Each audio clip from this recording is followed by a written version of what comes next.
പത്തരമാറ്റിന്റെ പുതുപുത്തൻ വിശേഷങ്ങളിലേക്ക് എല്ലാവർക്കും സ്വാഗതം. ആദർശ് നയനയും കൂട്ടി ഹണിമൂണിന് പോകുന്നതറിഞ്ഞ് ജാനകിയും ദേവയാനിയും ആ ട്രിപ്പ് മുടക്കാൻ എന്ത് ചെയ്യുമെന്നിങ്ങനെ ആലോചിച്ചു കൊണ്ട് നിൽക്കുകയാണ്. എനിക്ക് എന്ത് ചെയ്യാൻ പറ്റും ജാനകി? പണ്ടത്തെ പോലെ ഞാൻ പറയുന്നതൊന്നും എൻ്റെ മോൻ അനുസരിക്കുന്നില്ല. ഇങ്ങനെ പോയാൽ എൻ്റെ മോൻ കൈവിട്ടു പോകുമെന്നാ തോന്നുന്നതെന്നൊക്കെ ദേവയാനി പറയുമ്പോൾ, ഹണിമൂണിന് പോകേണ്ടത് അനിയും അനാമിക മോളുമല്ലേ ഏടത്തി? അവരുടെ വിവാഹമല്ലേ ഇപ്പോൾ കഴിഞ്ഞത് എന്നെല്ലാം ജാനകി ദേവയാനിയുടെ അടുത്ത് ചോദിക്കുന്നത് കേട്ടുകൊണ്ട് അനി അവിടേക്ക് വരുന്നുണ്ട്. അന്നേരം അനിയോടായിട്ട് ജാനകി പറയുന്നത്, അറിഞ്ഞില്ലേടാ, നിന്റെ ഏട്ടൻ ഭാര്യയും കൂട്ടി ഹണിമൂണിന് പോകുന്നു. കല്യാണം കഴിഞ്ഞിട്ട് എത്ര നാളായി, എന്നിട്ട് ഇതുവരെ നിനക്ക് തോന്നിയില്ലല്ലോ അനാമിക മോളെയും കൂട്ടി ഒരു ട്രിപ്പ് പോകാൻ എന്നെല്ലാം ജാനകി അനിയുടെ അടുത്ത് ചോദിക്കുകയാണ്.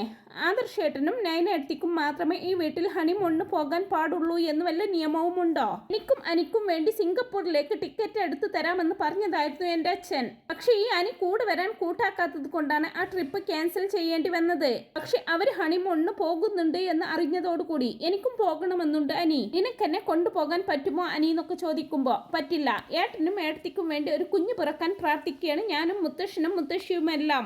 ഏട്ടനും ഏട്ടത്തിയും ആദ്യം ഹണിമൂണിനൊക്കെ പോയി അടിച്ചു പൊളിച്ചു വരട്ടെ, എന്നിട്ട് നമുക്ക് പോവാം. അവര് പോകുമ്പോൾ നമ്മളും അവരോടൊപ്പം പോകുന്നത് ശരിയല്ല അനാമിക എന്നെല്ലാം അനി അവൾക്ക് മറുപടി കൊടുക്കുമ്പോ, ഒരു ഹണിമൂണിന് പോലും കൊണ്ടുപോകാൻ പറ്റില്ലെങ്കിൽ പിന്നെ നീ എന്തിനാ എന്നെ കല്യാണം കഴിച്ചത് എന്നെല്ലാം ചോദിച്ച് അനാമിക ദേഷ്യപ്പെടുമ്പോ അത് കേൾക്കുന്ന ജാനകി പറയുന്നത്, മോൾ ചോദിച്ചതിൽ എന്ത് തെറ്റാ ഉള്ളത് അനി? ആദർശ് നയനയും കൊണ്ട് സിംഗപ്പൂരിലേക്ക് പോകുന്നു. അപ്പൊ നിനക്കെന്താ മോളെയും കൊണ്ട് എവിടേക്കെങ്കിലും ഒക്കെ ട്രിപ്പ് പോയാലെന്നൊക്കെ ചോദിക്കുന്നുണ്ട് ജാനകി. എന്തിനാണമ്മേ ഇവള് എന്നോടുള്ള സ്നേഹം കൊണ്ടൊന്നുമല്ല ടൂർ പോകാൻ വിളിക്കുന്നത്. നയനേടത്തി ടൂർ പോകുന്നതിലുള്ള അസൂയാണ് ഇവൾക്ക്. അതിനൊത്തു തുള്ളാൻ ഈ അനിയെ കിട്ടില്ല എന്നും മറുപടി കൊടുത്ത് അനി അവിടെ നിന്നങ്ങ് പോകുമ്പോ ഇവനൊക്കെ എന്തിനു കൊള്ളാം എന്നുള്ള രീതിയിൽ അവനെ നോക്കിക്കൊണ്ട് നിൽക്കുകയാണ് അനാമിക.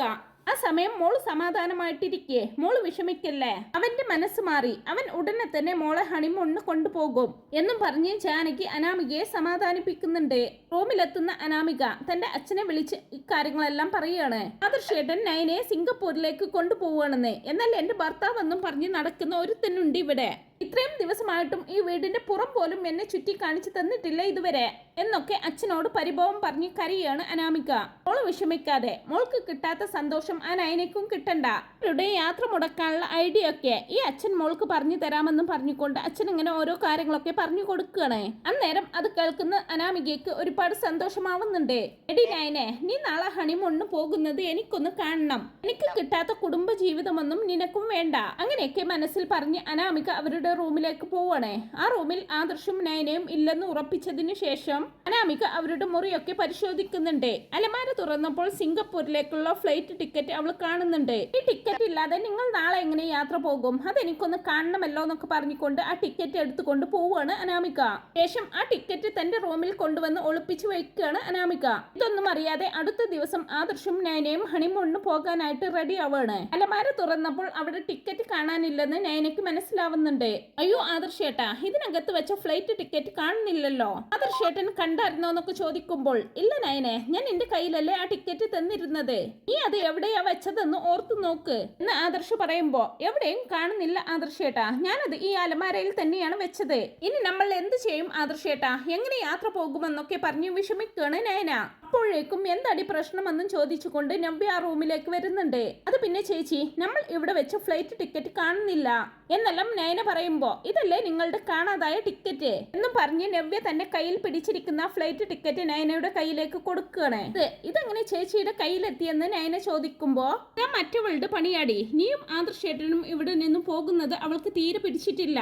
അതുകൊണ്ട് തന്നെ നിങ്ങളുടെ യാത്ര മുടക്കാനായിട്ട് അവൾ മനഃപൂർവ്വം ഈ ടിക്കറ്റ് എടുത്ത് മാറ്റിവെച്ചതായിരുന്നു. ഇന്നലെ രാത്രി അവൾ ഈ റൂമിലേക്ക് കയറി പോകുന്നത് ഞാൻ കണ്ടിട്ടുണ്ടായിരുന്നു. അവൾ എന്താ ചെയ്യുന്നത് എന്ന് നോക്കാൻ ഞാൻ പതുങ്ങി നിന്നു. അവൾ ടിക്കറ്റ് എടുത്തോണ്ട് പോയി അവളുടെ റൂമിൽ ഒളിപ്പിച്ചു വെച്ചു. ഞാൻ അവളുടെ പിന്നാലെ ചെന്നേ, അവളില്ലാത്ത തക്കം നോക്കി ഞാൻ അവളുടെ റൂമിൽ കയറി. എന്നിട്ട് ഞാൻ ഈ ടിക്കറ്റ് കൈക്കലാക്കി എന്നൊക്കെ നവ്യ അവർക്ക് പറഞ്ഞു കൊടുക്കുന്നുണ്ട്. അവൾ ആൾ കൊള്ളാമല്ലോ, നമ്മൾ വിചാരിച്ചതിലും പ്രശ്നക്കാരിയാണല്ലോ ഈ അനാമിക എന്നെല്ലാം ആദർശം പറയുമ്പോ, അതെ ആദർശേട്ടാ, അവൾ വന്ന് കയറിയപ്പോൾ തന്നെ എനിക്ക് മനസ്സിലായതാണ് ഈ കാര്യങ്ങളൊക്കെ. ഏതായാലും ട്രിപ്പ് മുടക്കണ്ട, നിങ്ങൾ പെട്ടെന്ന് പോവാൻ നോക്ക് എന്നെല്ലാം നവ്യ പറഞ്ഞത് കേട്ടെ അവർ ബാഗെല്ലാം എടുത്ത് റൂമിന് പുറത്തേക്ക് ഇറങ്ങാണ്. മുത്തശ്ശന്റെയും മുത്തശ്ശിയുടെയും കാല് തൊട്ട് അവർ അനുഗ്രഹം വാങ്ങിക്കുന്നുണ്ട്. ദേവയാനിയുടെയും ആദർശിന്റെ അച്ഛന്റെയും അനുഗ്രഹം വാങ്ങിക്കാനായിട്ട് അവർ വരുമ്പോൾ ദൂരേക്ക് മാറി നിൽക്കുകയാണ് ദേവയാനി. എന്താ ദേവയാനി ഇത്? നിന്റെ മനസ്സിൽ ഇവരോട് എത്ര ദേഷ്യമുണ്ടെങ്കിലും അത് കാണിക്കേണ്ട സമയമല്ല ഇത്. ഇവര് സന്തോഷമായി പോയി വരാൻ നീ അനുഗ്രഹിക്ക്. അതാണ് ഈ വീട്ടിലെ രീതി എന്നൊക്കെ മുത്തശ്ശൻ ദേവയാനിയോടായിട്ട് പറയുമ്പോ, അങ്ങനെ ഇപ്പോൾ ഇവര് രണ്ടുപേരും ഒരുമിച്ച് ജീവിക്കാൻ പോകുന്നത് എനിക്കൊട്ടും ഇഷ്ടമല്ല. അതുകൊണ്ട് അവരെ ഞാൻ ഒരിക്കലും അനുഗ്രഹിക്കില്ല അച്ഛാ. അനിയും അനാമിക മോളുമാണ് ഈ യാത്ര പോകുന്നതെങ്കിൽ ഞാൻ അവരെ വേണ്ടുവോളം അനുഗ്രഹിച്ച് യാത്രയാക്കിയേനെ. എന്നോട് ക്ഷമിക്കച്ചാ, ഇവളെ അനുഗ്രഹിക്കാൻ എനിക്കൊരിക്കലും പറ്റില്ല എന്നെല്ലാം പറഞ്ഞ് നിൽക്കാണ് ദേവയാനി. അന്നേരം അത് കേട്ട് ജയേട്ടന് നല്ല ദേഷ്യം വരുന്നുണ്ട്. ഈ ദേവയാനി, വെറുതെ എന്റെ പ്രഷർ കൂട്ടാൻ നീ നിൽക്കണ്ട. എനിക്ക് എന്റെ ഭാര്യയായി ഇവിടെ കഴിയണമെന്നുണ്ടെങ്കിൽ എന്റെ മക്കളെ നീ അനുഗ്രഹിച്ചിരിക്കണം. അതല്ല എന്നെ ധിക്കരിക്കാനാണ് നിന്റെ ഭാവമെങ്കിൽ എന്റെ മനസ്സിൽ എന്റെ ഭാര്യ എന്നുള്ള സ്ഥാനം ഇനി നിനക്കുണ്ടാവില്ല എന്നെല്ലാം ജയൻ പറയുമ്പോൾ ആകെ പേടിയോടങ്ങനെ നിൽക്കാണ് ദേവയാനി. ശേഷം മനസ്സില്ലാ മനസ്സോടെയാണെങ്കിലും ആദർശിന്റെയും നയനയുടെയും അരികിലേക്ക് പോയി അവരെ രണ്ടുപേരെയും അനുഗ്രഹിക്കുന്നുണ്ട്. ആ സമയം അത് കണ്ട് ആദർശനും നയനയ്ക്കും ഒരുപാട് സന്തോഷമാവുന്നുണ്ട്. നാമിക വന്നിട്ട്, അല്ല ആദർശേട്ടാ, ഹണിമൂണിന് പോകുന്നവര് ടിക്കറ്റ് എടുക്കാൻ മറന്നിട്ടൊന്നുമില്ലല്ലോ? അല്ല, അങ്ങനെ സംഭവിച്ച കഥയൊക്കെ ഞാൻ കേട്ടിട്ടുണ്ട്. എടുത്തിട്ടുണ്ടോ എന്ന് ശരിക്കൊന്ന് നോക്കുന്നത് നല്ലതാ. അല്ലെങ്കിൽ വഴിക്ക് വെച്ച് തിരിച്ച് ഇങ്ങോട്ട് തന്നെ വരേണ്ടി വരും. ഫ്ലൈറ്റ് മിസ്സാകും. വേഗം പോകാൻ നോക്കുന്നൊക്കെ ഒരു പരിഹാസത്തോടെ അവരെ ഓർമ്മിപ്പിക്കുകയാണ് അനാമിക. ആ സമയം നയന ഉടനെ തന്നെ എല്ലാം എടുത്തിട്ടുണ്ട് അനാമികയെ, നീ പേടിക്കേണ്ടെന്നും പറഞ്ഞുകൊണ്ട് നയന ടിക്കറ്റ് എടുത്ത് അനാമികയെ കാണിച്ചു കൊടുക്കുന്നുണ്ട്. അത് കാണുന്നതും ഇതെങ്ങനെ സംഭവിച്ചു എന്ന് ചിന്തിച്ചുകൊണ്ട് ആകെ ചൂളി നിൽക്കാൻ കേട്ടോ അനാമിക. തുടർന്ന് നയന പറയുന്നത്, ഞങ്ങളുടെ കാര്യത്തിൽ അനാമികയ്ക്ക് ഇത്ര കരുതൽ ഉണ്ടെന്ന് എനിക്കറിയില്ലായിരുന്നു. എന്തായാലും ഞങ്ങളുടെ കാര്യം ഓർത്ത് അനാമിക മോള് പേടിക്കേണ്ട. ഇതാ ഞങ്ങൾക്ക് പോവാനുള്ള ടിക്കറ്റ്, ഇത് എവിടെയും കളഞ്ഞു പോയിട്ടില്ല. സന്തോഷമായോ അനാമിക നിനക്കെന്നെല്ലാം നയന പറയുന്നത് കേട്ട് അനാമിക ആകെ ഞെട്ടി നിൽക്കുകയാണ്. ഇതെങ്ങനെ സംഭവിച്ചോ? ഞാൻ ആ ടിക്കറ്റ് മാറ്റി വെച്ചായിരുന്നല്ലോ. എന്നിട്ട് ഇതെങ്ങനെ ഇവളുടെ കയ്യിൽ തന്നെ തിരിച്ചെത്തി? ഇതെന്തൊരു അത്ഭുതം എന്നല്ല ഇങ്ങനെ ആലോചിച്ചുകൊണ്ട് നിൽക്കുകയാണ് അനാമിക. അപ്പോഴേക്കും ആദർശും നയനയും എല്ലാവരോടും യാത്ര പറഞ്ഞ് ഹണിമൂണിന് പോവാൻ ഇറങ്ങണേ. അത് കണ്ട് ജാനകിയും അനാമികയും അസൂയയോടിങ്ങനെ നോക്കി നിൽക്കുമ്പോ നവ്യ അനാമികയുടെ അരികിലേക്ക് വരുന്നുണ്ട്. എടി അനാമിക, ആ ടിക്കറ്റ് പറന്നുപോയി അവരുടെ കയ്യിൽ തന്നെ തിരിച്ചെത്തിയോ എന്നല്ലേ നീ ഇപ്പോൾ ആലോചിക്കുന്നത്? അനാമിക, നിന്റെ ഒരു വക്രബുദ്ധിയും ഇനി ഈ വീട്ടിൽ ചിലവാകില്ല. കൂടുതൽ അങ്ങ് ആലോചിച്ച് ബുദ്ധിമുട്ടണ്ട. നടന്നത് എന്താണെന്ന് ഞാൻ പറയാം. നീ ഇന്നലെ ആദർശേട്ടന്റെ റൂമിൽ കയറി ആ ടിക്കറ്റ് എടുക്കുന്നത് ഞാൻ കണ്ടിരുന്നു. നീ അവിടുന്ന് പോകുമ്പോൾ നിന്റെ പിന്നാലെ തന്നെ ഞാൻ ഉണ്ടായിരുന്നു. എന്നിട്ട് പിന്നെ നിന്റെ റൂമിൽ നിന്നും അത് തിരികെ എടുത്തത് ഞാനാണ്.